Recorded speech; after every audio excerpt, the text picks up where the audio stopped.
Okay, so connecting with the previous lecture, we are still in the continuous probability distribution. As we already discussed different discrete probability distribution like Poisson distribution, like binomial distribution. So in this lecture, I will discuss some continuous probability distribution. So the most popular, the most important continuous probability distribution are uniform distribution and normal distribution. So I will further explain that where are the application of normal distribution. Normal distribution is very important distribution of continuous probability distribution, which we use in the disaster risk management, which we use in order to measure quality. You already heard the name of Six Sigma. So it means Six Sigma is totally based on the normal distribution. Even in the risk management, we use standard normal distribution, we use normal distribution. So I will discuss normal distribution with example in this lecture with great detail. So before going to the normal distribution, I just want to discuss the uniform distribution. Uniform, from the name, it will be uniform. Uniform means it will be a same mode, it will be a same linear trend type distribution. A random variable is uniformly distributed whenever the probability is proportional to the interval length. So you can see this is the area of a rectangle is width into height, and normally we calculate it. B is the upper bound and A is the lower bound. So just like I already mentioned, that mean in a continuous probability distribution we have a specific interval of time, interval of length. So B is the upper bound and A is the lower bound. So how we will calculate? B minus A into 1 over B minus A. So we will calculate the area of this box will be, the rectangular box will be equal to 1. So this will be the total area. As we taking the integration, that minus infinity to plus infinity, lower bound to the upper bound, and the function, the total area, the total probability will be equal to 1. So a random variable is uniformly distributed. So this is uniform, it's same, it will not be changed, it will not be going up, it will not be going down, but it will be a uniform. It will be in the uniform manner. The uniform probability density function, so this is the f of x function, where a is smallest value of the variable, which can assume b will be the larger value. Okay, so this is the interpretation of the uniform distribution. F of x is equal to 1 over b minus a. So this is the probability function of uniform distribution, which I have already discussed, that a random variable is uniformly distributed when the probability is proportional to the interval length. So this is the length which start from a and finish at b. So when we take a proportional of this, it will be the difference. Whenever the probability proportional to the interval length. So this is basically the length, A is the lower bound and B is the upper bound, and outside this interval it will be considered as equal to 0. So before going to discuss the uniform distribution, I just want to discuss a simple example. The amount of gasoline sold daily at a service station is uniformly distributed. So the most of the question they will already mention to you, that is it uniformly distributed or is it normally distributed. So they mentioned that gasoline sold daily at a service station is uniformly distributed with a minimum of 2000 gallons and a maximum of 5000 gallons. So this is the lower bound, and on a specific day, the minimum amount of gallon which they sold out will be 2000 and the maximum gallon which they sold out will be 5000 in a specific day. So this is the lower bound and this is the upper bound. So you need to calculate the proportion. So proportion is 1 over b minus a. So this is my b and this is my a. So it will be 3000. Now if someone asks you what is the probability that the service station will sell at least 4000 gallons. Okay, so now they asking you what will be the probability the service station will sell at least 4000 gallons. So they already mentioned that the maximum gallon which they sold is 5000 and the minimum is 2000. So now they asking 4000, at least 4000. So mean it will be 4000, it will be 4100, it will be 4500, it will be 4500, it will be 5000. Now we need to calculate. So mathematically you people know that at least mean, if I say that if I throw a coin, if I throw a die, what will be the possible, what will be x, if it is at least, the number appear on the die will be at least 2. So it will be maybe 2, it will be 3, it will be 4, it will be 5. So at least mean that number and greater than that number. So in this case 4000 or more than 4000. So now we want to calculate this. So b minus A. Now they asking you at least 4,000 gallon. They asking you calculate the probability that they will sell at least 4,000 gallon. So 5,000 minus 400 into, and we have already calculated the original in which the minimum sale is 2,000 and the maximum sale is 5,000. So when you calculate this, so on a specific day, this will be the probability that they will sell out at least 4,000 gallon is 33%. So 33% chance that on a specific day they will sell at least 4,000 gallon. Because every distribution have mean and variance formulation, so how you will calculate the mean and variance of a specific uniform distribution? So as the lower bound plus upper bound divided by 2, so at this way you will calculate the mean. So in the previous lecture our A was, in the previous lecture A was 2,000 and B was 5,000. So how you will calculate the mean? It will be 2,000 plus 5,000 divided by 2. So at this way you will calculate the mean. Similarly in the variance, so 5,000 minus 2,000 whole square divided by 12. So at this way you will calculate the variance. So this is just a simple distribution, but I just discussed it because in some specific question they will ask you, because it's a uniform distribution, it will be in the same manner. It will not, the height of the distribution will be uniform. It will not be changing. It will not be going up or it will not be going down. So in such like question you need to use this formulation. Okay, I'm just going to start the normal distribution. So normal distribution is very important distribution in probability. It bring this distribution have very great importance in different field, even in the mathematics, even in physics, even in the medical science, in the disaster risk management, in the recession analysis, in the quality management, etc., etc. The normal distribution is the most important distribution for describing a continuous random variable. So when the phenomenon, when the experiment is a continuous type experiment, then in that we will be able to use the normal distribution, because normal distribution is a type of continuous probability distribution. It has been used in a wide variety of applications: test scores, amount of rainfall, scientific measurement, even in the different tests, human tests. They use, even in the medical sciences, they use these type of distribution. Even in the heart related beat mean, for example, if they taking a specific patient ECG, or they just mean a doctor conducting exercise tolerances. So basically they check the heartbeat of a specific patient. So mean they use even in the medical sciences the normal distribution. The probability density function of a normal variable is given by, so this is the probability density function, probability distribution function. And normally minus infinity to plus infinity is the interval length. For this range, this function is defined. But if you start integrating this function, it will be very difficult, because the natural logarithm is also involved.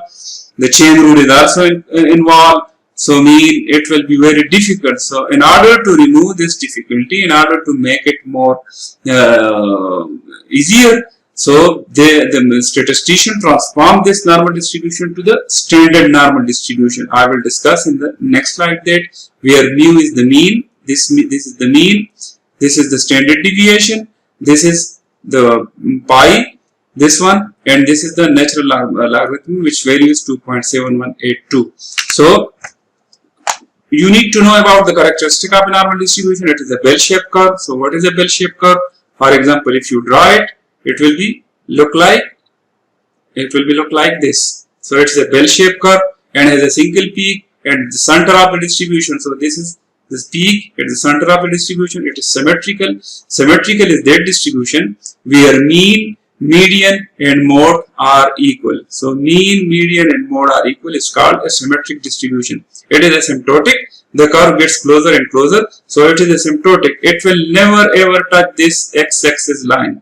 It will never ever touch this x-axis line. It will be, these are the asymptotes. It will never ever touch this line.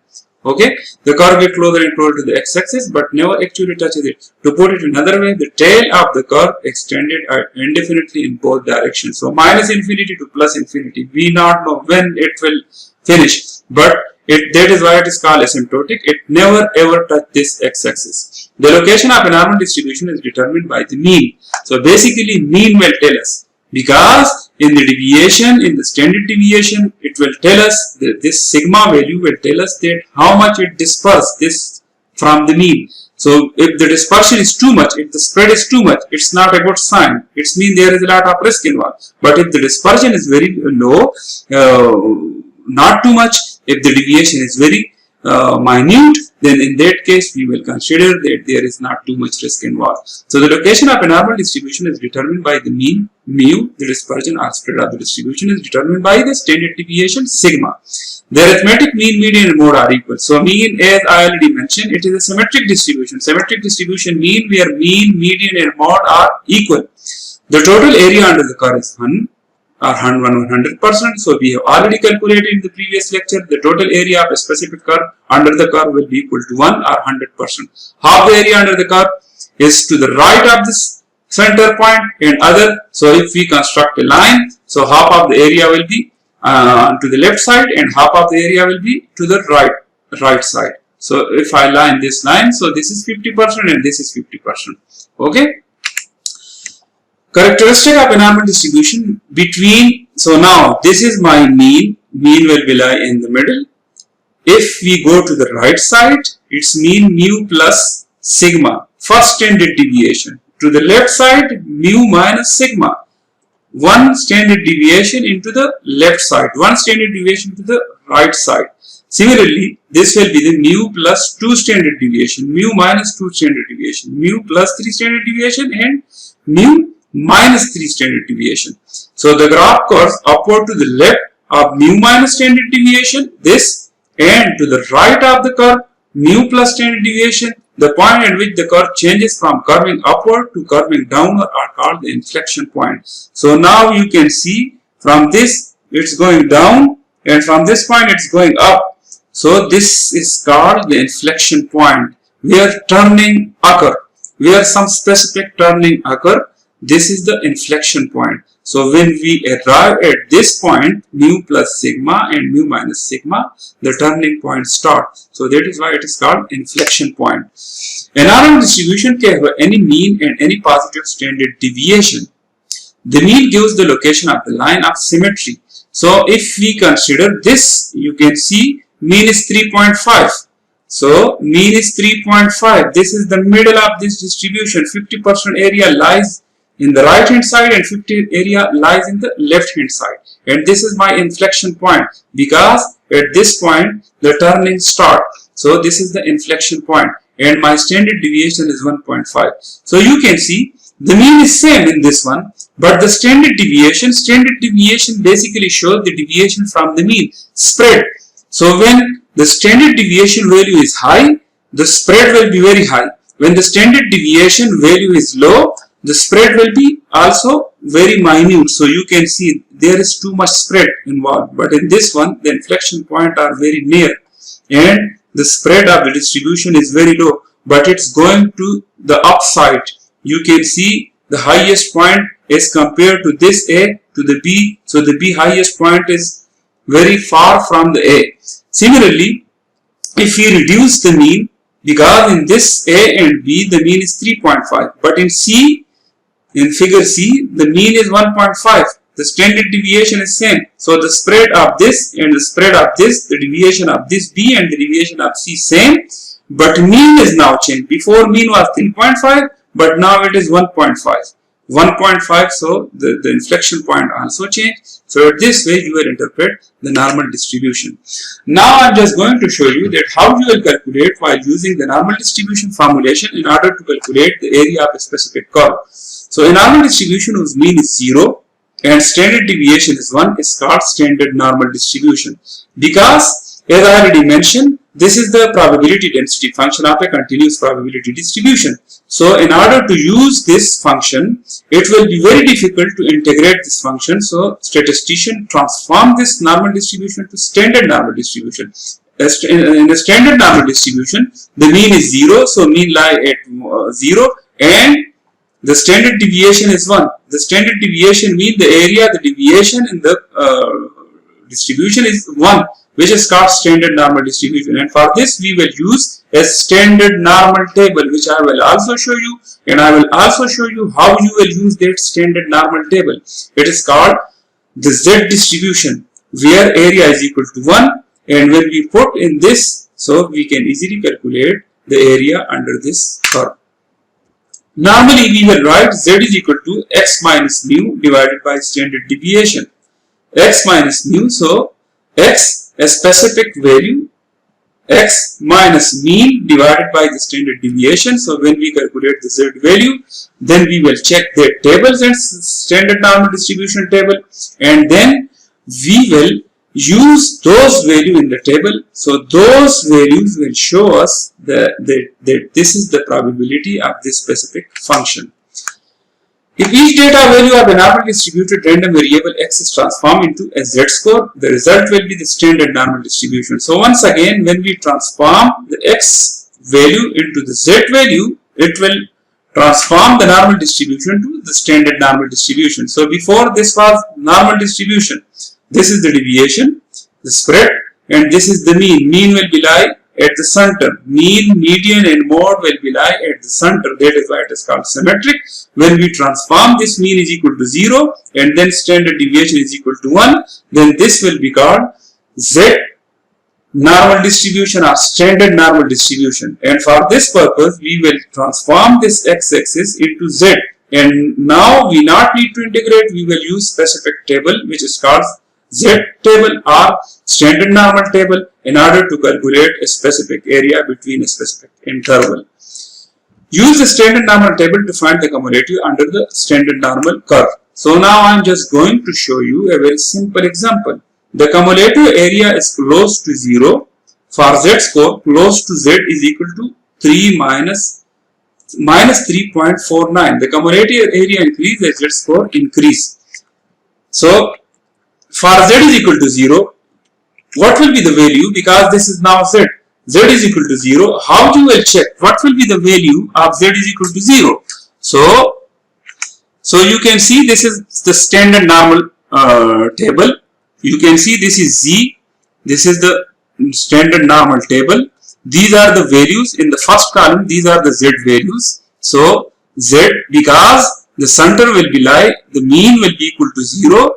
Right side of the mean will be the positive values and left side will be the negative values. So these are the negative values. So z is equal to 0. If you want to calculate z is equal to 0, so z is equal to 0 mean that 0, if I write 0, this is 0, this is my 0, okay. So z is equal to 0 mean 0.50. So it's mean you arrive at the middle of the distribution, it will be 0.50. If you going to up 0.1, so the area will be increased. It will be 0.5 because you going to the right hand side. And if you going to the left hand side, mean minus 0.1. So now you going to the left hand side, 0.46, 0.42, 0.38. When you arrive to minus 3 point, it's mean 0.003, and it will be again reduced, but it will never ever, because this is asymptotic, it will never ever touch the z line.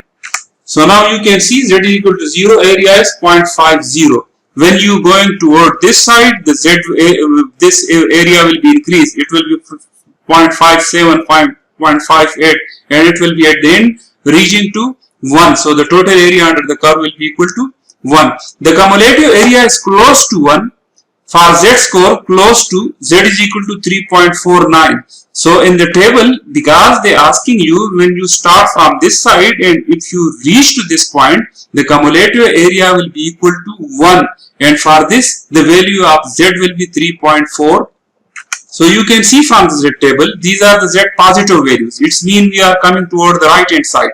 This is 0.0019. So when we reach to the z value 3.49, this is 3.4, and this is the second after decimal value is 9. So 3.49, you will reach at 0.99998, which is approximately equal to 1.